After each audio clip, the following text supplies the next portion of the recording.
Good morning, guys. Today we are going to read the book When Calls the Heart by Jannete. Okay, chapter 10 LARS. When I awakened the next morning, the sun was already high in the sky. I woke up coughing, and it took me a few minutes to regain my bearings and realize what had happened. One glimpse of my garments lying in a heap on the floor, and it all came back to me. The panic stricken fear was gone. Julie had informed me also that wolves do not prowl around in broad daylight. I pushed back the quilt and moved my feet to leave my bed. Stiffness and pain stirred me. I was instantly reminded of my bruised knees and realized that I should have properly cared for them before retiring. I slowly sat up and pulled up my petticoat to examine my wounds. The scratches were red and swollen, but none appeared to be deep. A few days of healing would be all that was needed. I turned over my hands and looked at them and found the same to be true.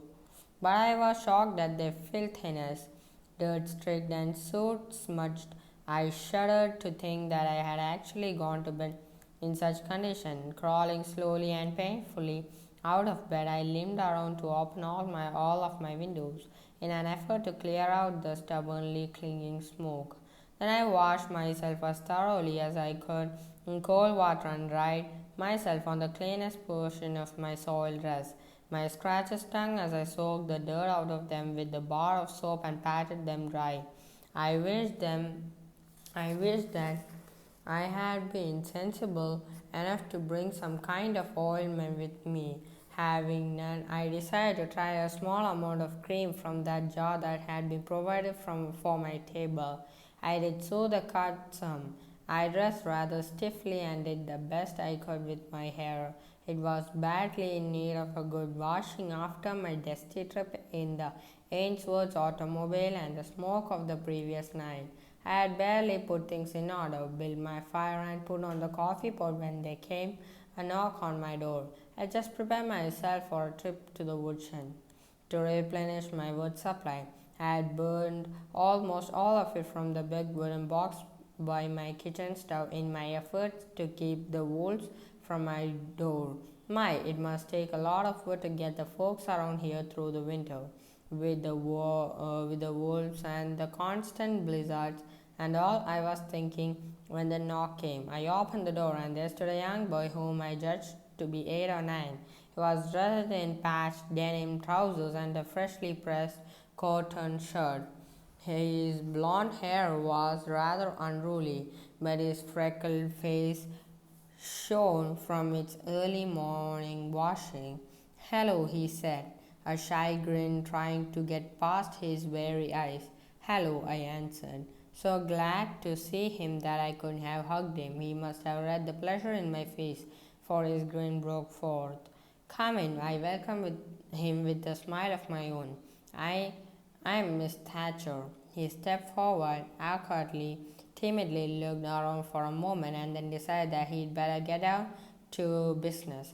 "Ma sent me over to see if I could help you none."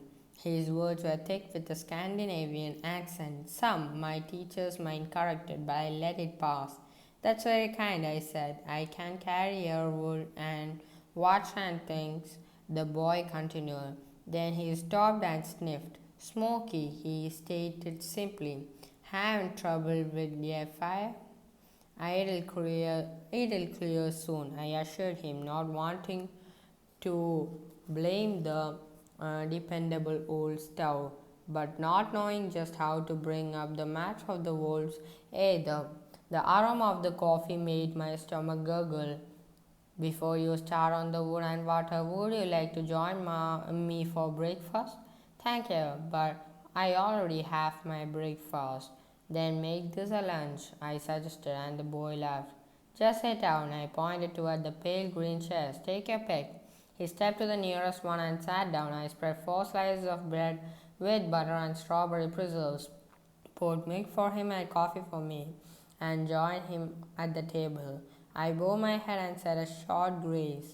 His eyes showed no surprise. The bread and jam were delicious, and he seemed to enjoy them as much as I did. Your lamp is still burning, he said suddenly. In the light of day, I had failed to notice it. The wick had burned down so that only a tiny flame showed. I felt my cheeks flush in embarrassment, but without further comment, the boy leaned over and blew out the struggling flame. I wondered just how to start our conversation so that we might get to know one another, but he took care of that problem. I live on that farm just over there, he began, pointing a finger toward the northeast. Wasn't far that trees? You could see our house and barn real plain. This was good news. I had no idea that I had neighbors so near. Will you be one of my new pupils? Yeah, me. Will I go to school? That's right, me, my sisters Elsa and Olga, and my brother Peter. That's nice, I said and really meant it. And what is your name? Lars Peterson. I was named after my grandfather. I could tell by the way he said it that he was proud of the fact. And your father's name? Henry Peterson. And Ma is Anna. And what class will you be in, Lars? Don't know yet, never been to school, but Pa has tried to teach us some letters and some words. Ma doesn't know the English words too good yet. Pa studied a little bit in English when he first came over. Ma came 6 months later with us young uns, and she didn't have time to study, but she knows numbers real good. Numbers ain't much different in any country, I guess. I nodded and smiled, but I was thinking about the shame of a child nearing 10 without even having been in a classroom. I was pretty little yet when we came from the old country. Lars continued. Olga was not 3 yet.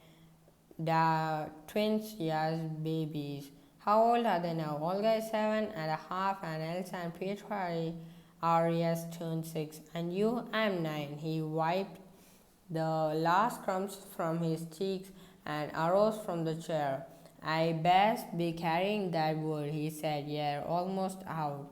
I was relieved that he made no comment on the extraordinary amount I had used. Thank you for the good break lunch, he finished with a grin. I'll get you some fresh water first. I moved to get him with my water pail, pouring what still remained into the reservoir on the stove. Lars, I said slowly. I had to know yet hardly knew how to ask. What do people around here do about the wolves? Wolves?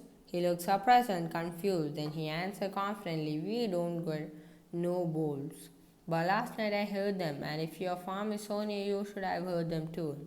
Oh, them's coyotes. Coyotes? Yeah, you're silly, all coyotes. Pa said that coyotes are really weird. Scared of their own shadows, they are. Won't even take on anything bigger than a hen or a mouse. But they sounded. Don't they make a racket? His eyes sparkled. I like to listen to them.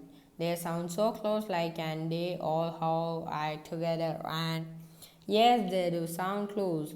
I put in shivering at my recollection. And they never attack people? No, not coyotes. They're scared silly of everything, especially people. They run with their tails between their legs. I try to sneak up on him a couple of times to get a good look at him, but soon as you get a little close, they turn tail and run off, slinking away as fast as they can go. I felt relieved and embarrassed as I thought of my terror. Sorry for the pause. Let's continue. I felt relieved and embarrassed as I thought of my terror during the night I had just endured. Coyotes, harmless, noisy coyotes. Humiliation flushed my cheeks. Lars suddenly turned to me, the empty water pail still in his hand. Miss Thatcher, you know what? When I was little, I was scared of him. I used to lay in bed with my head under the covers, sweating and crying. He blushed slightly. Then my pa told me about them being sissies. They'd be more scared than me if we made up sudden.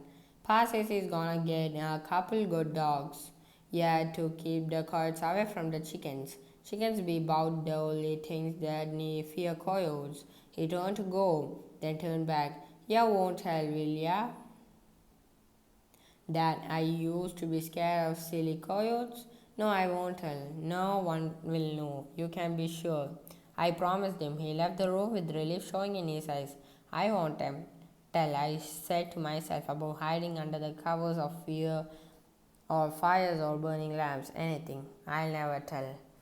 And chapter 11, the Peter sons, which we will read in the following video. The previous 9 chapters I've been reading in the previous days, in the previous videos. And if you have not watched it yet, you can just check out to my channels and you can hear this while you are going for a walk or being in your car. It's really helpful. And if you don't have time to read a storybook like this, and thank you, have a great day. Bye bye.